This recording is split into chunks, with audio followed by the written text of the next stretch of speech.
Hello दोस्तों, 26 जनवरी 2025 को 76वां Republic day मनाया जाएगा। 76वां गणतंत्र दिवस मनाया जाएगा। इस अवसर पे आप सभी लोगों को हार्दिक शुभकामनाएँ। गणतंत्र दिवस की मेरी तरफ से सभी लोगों को हार्दिक शुभकामनाएँ। और आज का मेरा वीडियो इसी पर आधारित है कि गणतंत्र दिवस और 15 अगस्त यानी 26 जनवरी और 15 अगस्त के झंडे में क्या फ़र्क है? झंडा किस तरीके से फहराया जाता है? और थोड़ा संविधान के बारे में भी बताएँगे आज हम, कि संविधान किस तरीके से बना, कैसे लागू हुआ, किस-किस ने इसमें योगदान किया, थोड़ा-सा रूपरेखा बताएँगे। तो सबसे पहले आप समझ लीजिए फ्लैग होस्टिंग और फ्लैग अनफर्लिंग, ठीक है? इसमें अंतर क्या है? फ्लैग होस्टिंग जो होती है, आप अगर जो इसको देखेंगे तो होस्टिंग मतलब झंडा फहराया जाता है। यानी झंडे को जो है नीचे से ऊपर खींचा जाता है यूँ करके और ऊपर जब आ जाता है, तब यहाँ आके ऐसे फहरा दिया जाता है झंडा, ये फहर जाता है इस टाइप से। जबकि 26 जनवरी में इसको कहते हैं फ्लैग होस्टिंग, ये फ्लैग होस्टिंग कहलाता है।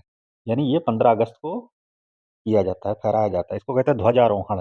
हिंदी में कहते हैं होस्टिंग को ध्वजारोहण, ध्वजारोहण, फ्लैग होस्टिंग कहलाती है ये, ठीक है? फिर 26 जनवरी में क्या होता है, झंडा वहीं पर बाँध दिया जाता है इसी तरीके से, ठीक है? झंडा बँधा रहता है और बँधने के बाद ये झंडा यूँ बँधा है, उसके बाद उसको फहरा दिया जाता है, तो इसको कहा जाता है अनफर्लिंग। अनफर्लिंग का मतलब होता है ध्वज फहराना, अनफर्लिंग, ध्वज फहराना कहलाता है अनफर्लिंग, ठीक है? तो जो 15 अगस्त को जो ध्वजारोहण होता है, यानी 15th अगस्त को ये होता है और ये होता है 26 जनवरी को, ठीक है? 15 अगस्त को जब झंडा फहराया जाता है, तो प्राइम मिनिस्टर इसको फहराते हैं। इसको कहते हैं ध्वजारोहण और लाल किले पे फहराया जाता है। 26 जनवरी को ध्वज फहराया जाता है और इस दिन प्रेसिडेंट यानी राष्ट्रपति झंडा फहराते हैं। प्रेसिडेंट, राष्ट्रपति झंडा फहराते हैं और इस झंडे को पहले से ही बाँध दिया जाता है, 26 जनवरी वाले झंडे को बाँध कर के ही फहराया जाता है, ठीक है? तो जो 15 अगस्त जो होता है वो आज़ादी के उसमें मनाया जाता है, तो नीचे से ऊपर झंडा ले जाया जाता है। जबकि 26 जनवरी संविधान संविधान को अपनाने का प्रतीक है। 26 जनवरी को जो झंडा फहराते हैं, ध्वज फहराते हैं, अनफर्लिंग जो है, वो संविधान को अपनाने का प्रतीक है, ठीक है? कि भारत अब जो है एक स्वतंत्र एवं संप्रभु राष्ट्र है, इस उसमें फहराया जाता है। और जो पहला झंडा जो हमारा फहराया गया था, फर्स्ट झंडा जो फहराया था, जो इंडियन थी जिसने फहराया था, वो थी भीकाजी कामा। भीकाजी कामा, मैडम भीकाजी कामा थीं। इन्होंने सबसे पहला झंडा फहराया था और भारत में जो फहराया गया था वो 7 अगस्त 1906 को 1906 को 7 अगस्त को भारत में फहराया गया था और उसके बाद इन्होंने अपने ग्रुप के साथ वहाँ फहराया था जर्मनी में।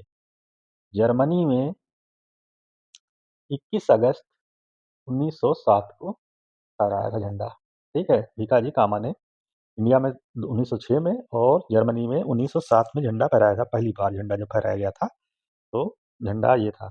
अच्छा, झंडे की जो एक ख़ासियत है वो इसकी लंबाई-चौड़ाई का रेशियो है, झंडे का जो रेशियो होता है यानी ये झंडा है, इसकी जो लंबाई होती है, यानी ये झंडे की लंबाई है, ये इसकी चौड़ाई है। तो 3:2 होता है इसका रेशियो, 3:2 के अनुपात में होता है। ऊपर केसरिया रंग होता है, बीच में सफ़ेद होता है, नीचे हरा होता है। केसरिया रंग जो होता है वो त्याग का प्रतीक होता है, सफ़ेद जो है शांति का, हरा समृद्धि का। बीच में एक चक्र होता है जिसमें 24 तीलियाँ होती हैं, अशोक की लाट से लिया गया है ये चक्र। ठीक है, 24 तिलियाँ नीले रंग की होती हैं और ये प्रगति का प्रतीक है, ठीक है? तो झंडे की ये डेफ़िनिशन है और 3-2 के ही रेशियो में होगा। झंडा चाहे जितना बड़ा भी हो, उसकी लंबाई 3 और चौड़ाई 2 रेशियो में है। ये फुट भी हो सकती है, मीटर भी हो सकती है, ये किसी भी फ़ॉर्म में हो सकती है, ठीक है? तो ये झंडे का आपका है कि झंडा फहराना और झंडा रोहण, ध्वजारोहण और ध्वज फहराना, इनमें अंतर क्या है? ध्वजारोहण, ध्वज फहराना, इनमें अंतर क्या है? ये आपकी समझ में आ गया होगा। फिर थोड़ा संविधान पे ज़रा हम नज़र डालते हैं। हमारा जो संविधान बना था, वो 26 जनवरी 1950 को लागू हुआ था। लेकिन इसके बैकग्राउंड को हम समझें, तो संविधान जो था, हम अगर जो उसपे बैक पे चले जाएँ तो 1946 में, यानी फर्स्ट बैठक, संविधान सभा की जो फर्स्ट पहले संविधान सभा बनी और संविधान सभा बनने के बाद संविधान सभा बनी और संविधान सभा बनने के बाद इसकी जो पहली बैठक हुई 9 दिसंबर 1946 को, संविधान सभा की पहली बैठक हुई 1946 को, ये नई दिल्ली, न्यू दिल्ली में जो हमारी पार्लियामेंट है, उसके सेंट्रल हॉल में, ठीक है? यानी कॉन्स्टिट्यूशनल हॉल जो था जहाँ कॉन्स्टिट्यूशनल यानी केंद्रीय कक्ष, यानी संसद भवन जो हमारा बोला जाता है पुराना वाला, उसके केंद्रीय कक्ष में, यानी सेंट्रल हॉल में उसकी पहली बैठक हुई, ठीक है? फिर क्या हुआ, इस बैठक में जो था एक वरिष्ठ सदस्य थे डॉक्टर सच्चिदानंद सिन्हा। डॉक्टर सच्चिदानंद सिन्हा, ठीक है? डॉक्टर सच्चिदानंद सिन्हा को जो है पहला अस्थायी अध्यक्ष बनाया गया। क्यों बनाया गया? क्योंकि ये वरिष्ठ थे। ये जो थे सीनियर थे, सीनियर सिटीज़न कह लीजिए, ठीक है? ये वरिष्ठ थे तो डॉक्टर सच्चिदानंद सिन्हा को जो है वो इसका प्रेसिडेंट बनाया गया, अध्यक्ष। और एच.सी. मुखर्जी को इसका वाइस प्रेसिडेंट बना दिया गया, एच.सी. मुखर्जी को उपाध्यक्ष बनाया गया, ठीक है? उसके बाद जब 9 दिसंबर के बाद फिर अगली जो बैठक हुई, वो हुई आपकी 11 दिसंबर को। अगली बैठक हुई 11 दिसंबर 1946 को, यानी सेकंड बैठक हुई 11 दिसंबर 1946 को। तो जो सच्चिदानंद सिन्हा जो हमारे अस्थायी अध्यक्ष बनाए गए थे, उनकी जगह पर डॉक्टर राजेंद्र प्रसाद को, ये डॉक्टर राजेंद्र प्रसाद जी हैं, डॉक्टर राजेंद्र प्रसाद जी को इसका स्थायी अध्यक्ष बना दिया गया। डॉक्टर राजेंद्र प्रसाद जी को स्थायी अध्यक्ष, यानी दूसरी जो बैठक हुई थी उसमें 11 दिसंबर को वहाँ पर राजेंद्र प्रसाद जी को स्थायी अध्यक्ष बना दिया गया, ठीक है? और एक बने थे संवैधानिक सलाहकार, वो थे बी.एन. राव। ये थे बी.एन. राव जी, संवैधानिक सलाहकार, सलाहकार, संवैधानिक सलाहकार ये बने बी.एन. राव जी। इनका फुल नाम जो था, बी.एन. राव जी का फुल नाम था बेनेगल नरसिंह राव। इनका नाम था, कभी पूछ लिया जाता है तो लोग याद रखिए, बेनेगल नरसिंह राव, नरसिंह राव। तो इनको जो है संवैधानिक सलाहकार के रूप में बनाया गया, ठीक है? यानी बी.एन. राव को संवैधानिक सलाहकार बनाया गया। फिर इसकी अगली बैठक हुई 13 दिसंबर 1946 को, यानी तीसरी बैठक कह लीजिए, ये हुई 1946 को। इसमें क्या किया गया? जवाहरलाल नेहरू, यानी हमारे जो जवाहरलाल नेहरू थे, इनको, जवाहरलाल नेहरू जी को, जे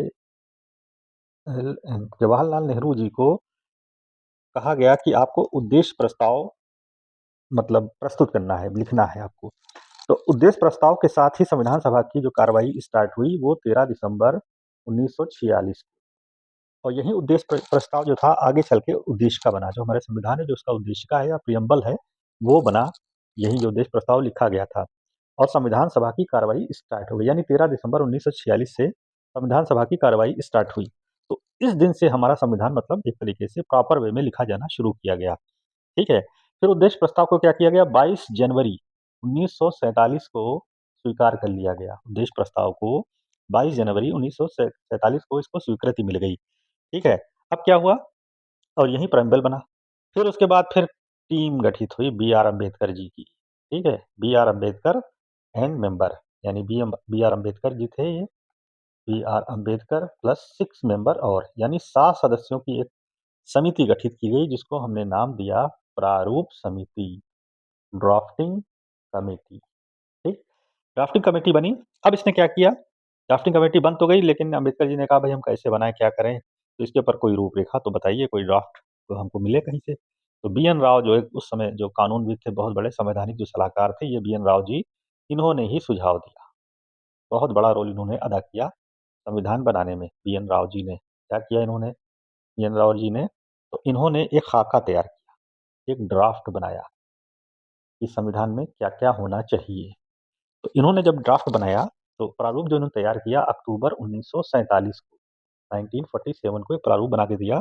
उसमें इन्होंने कहा कि जो संविधान हमारा बनेगा उसमें 243 आर्टिकल होंगे, प्लस 13 अनुसूचियाँ होंगी, यानी एनेक्सर जिसको बोला जाता है, अनुसूचियाँ, ठीक है? तो फिर अम्बेडकर जी ने उस पे काम करना शुरू किया। तो अम्बेडकर जी ने जब काम स्टार्ट किया था तो 29 अगस्त, यानी अम्बेडकर जी ने काम जो स्टार्ट किया, वो 29 अगस्त 1947 को, 1947 को अम्बेडकर जी ने इस पे काम स्टार्ट किया। और इन्होंने जब पूरा टाइम लगा जो संविधान बनने में, वो 2 साल 11 महीने 18 दिन पूरा लगा, 18 डेज़ टाइम लगा, और 114 बहसें हुईं। इस पर 114 बहस, मतलब डिबेट जिसको बोला जाता है, बहस हुई और बन के तैयार हो गया। अब ये हुआ किस दिन लागू किया जाए संविधान, तो संविधान लागू करने के लिए अब डेट कौन-सी रखी जाए? अच्छा, 26 नवंबर 1949 को ये पूरा बनकर तैयार हो गया, ठीक है? अब इससे पहले हम एक आज़ादी मनाते थे 26 जनवरी 1930 से, लाहौर अधिवेशन से हम अपनी आंतरिक आज़ादी मनाते थे। कि हमारा हमने भारत को आज़ाद मान लिया है। तो अगली जो 26 जनवरी आ रही थी, वो 2 महीने के बाद यानी 2 महीने के बाद 26 जनवरी 1950 को ही ये लागू कर दिया गया, ताकि ये डेट हमारी एक यादगार बनी रहेगी, याद रहेगी हमें, क्योंकि 15 अगस्त को आज़ादी मिल ही गई थी हमको। तो 26 जनवरी 1950 को संविधान को लागू कर दिया गया और इस दिन से भारत जो था एक गणतंत्र बन गया। भारत एक रिपब्लिक कंट्री बन गया, गणतंत्र, ठीक है? तो अगर ये देखा जाए तो इंडिया क्या है? लोकतांत्रिक गणराज्य है, लोकतांत्रिक गणराज्य। अब इसका मतलब क्या हुआ लोकतांत्रिक का मतलब पीएम जो चुना जाता है वो जनता के द्वारा और प्रेसिडेंट जो चुना जाता है वो जनता जिनको चुनती है वो प्रेसिडेंट वो बनाते हैं। तो दोनों चुने हुए हुए, ये भी चुना गया, ये भी चुना गया। ये बहुमत दल का नेता होता है, ये इनडायरेक्ट वे में चुना जाता है, ठीक है? इसका डायरेक्ट चुनाव होता है, इसका इनडायरेक्ट होता है, ठीक है? तो इनडायरेक्ट का मतलब हो गया कि इनको जो है वो लोग जिनको जनता चुनती है वो प्रेसिडेंट को चुनते हैं, ठीक है? प्राइम मिनिस्टर डायरेक्ट जनता के द्वारा चुना जाता है। तो ये लोकतांत्रिक हो गया, गणराज्य हो गया, तो भारत को कहा जाता है डेमोक्रेटिक रिपब्लिक, ठीक है? भारत एक लोकतांत्रिक गणराज्य है। केवल लोकतंत्र नहीं है, गणतंत्र भी है यहाँ पर। गणतंत्र का मतलब मुखिया, मुखिया जो है वो चुना जाएगा। और जहाँ मुखिया चुना नहीं जाता है, वहाँ पर गणतंत्र नहीं होता। जैसे इंग्लैंड है, वहाँ पर मुखिया जो है राजशाही से है, प्रेसिडेंट वहाँ नहीं है, वहाँ केवल प्राइम मिनिस्टर है। तो वहाँ पर राजशाही और लोकतंत्र दोनों है इंग्लैंड में, ठीक है? तो इस तरीके से हमारा संविधान लागू हुआ और फ्लैग होस्टिंग हम समझते हैं आपको फ्लैग होस्टिंग और अनफर्लिंग दोनों चीज़ समझ में आ गई होगी कि क्या होता है। यानी झंडा नीचे से ऊपर खींच के जो फहराया जाता है उसको 15 अगस्त को फहराया जाता है और केवल फहराया जाता है यूँ ही बँधा हुआ झंडा वो 26 जनवरी को, उसको अनफर्लिंग कहा जाता है। 15 अगस्त को फ्लैग होस्टिंग कहा जाता है। हम समझते हैं आपको समझ में आ गया होगा। Thank you.